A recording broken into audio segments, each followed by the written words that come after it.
Hi all.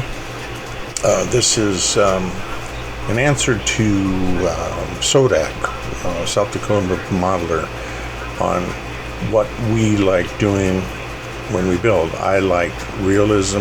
I want it to look like the car, like this Corvette. There was a lot of modifications needed done just to the outside of the body. Nobody has the 88 in the window. Nobody has the tint on the window. I was going to put tear-offs because it actually had it on them. That's where it's like a big goggle tear-off. I never did it because, quite truthfully, I didn't know if anybody would understand what they were. Anyway, I love scratch building.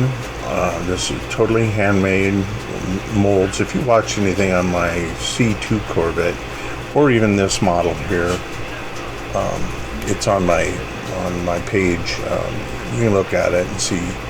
But I love making things. It's just fun. See how good I can get it close to it is mostly what I like.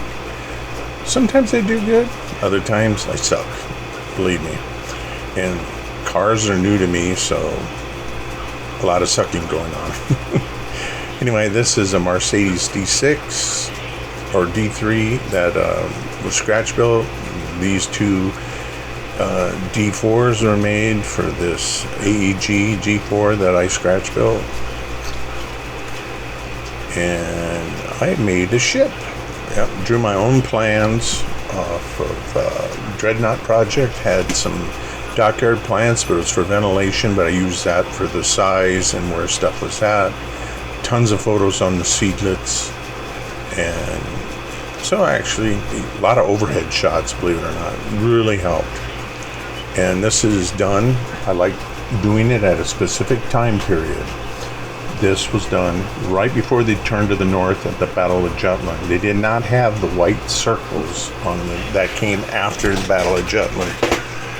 And it's like the 24 Hours Le Mans with the Corvette C7. It was at the end of the race when she was dirty. And you look at them, and they are dirty. Obviously, this vehicle is very dirty. This is Murano. I scratch built a lot of stuff on that. The fenders are dented. Notice how thin it is. I should have thinned the other side a little better on the fenders. Opened up stuff. Had to make the searchlight, the thing that would change the pitch of the searchlight, actually infrared searchlight. The hold downs for the fuel tanks, the fuel lines going from each one. That was fun.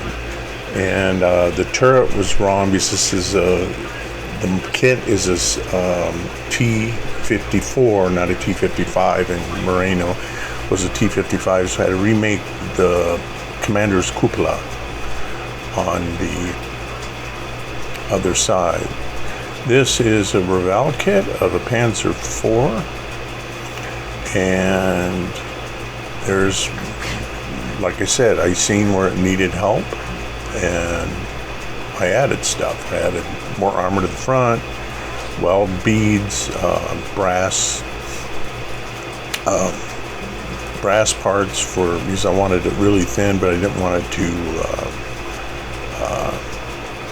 warp.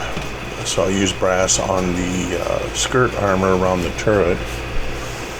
And then you can see the fire extinguisher. That's that yellow thing. You think it'd be red, right?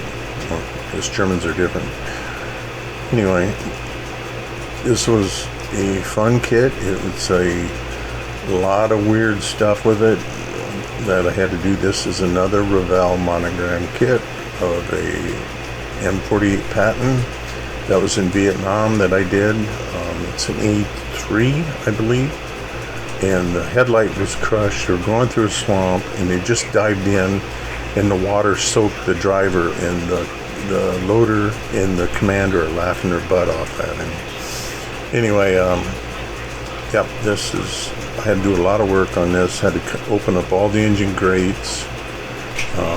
Had to make the searchlight, and I added the armor track, the extra tracks on the side of the turret.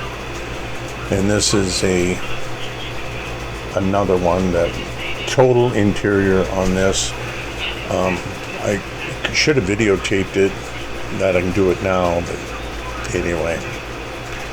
This is one of the funnest ones I've done, is this Cromwell. Still has a Normandy shield on the back for water so it doesn't get in.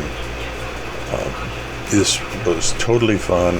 I made the camouflage of the British out of cut strips of cheesecloth and then draped it over. I think I used, I don't remember what I used, super glue or what, but anyway, it was a lot of fun.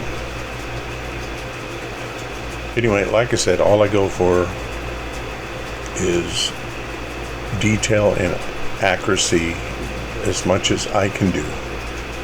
It doesn't mean somebody can't do better than me. Believe me, I know they can.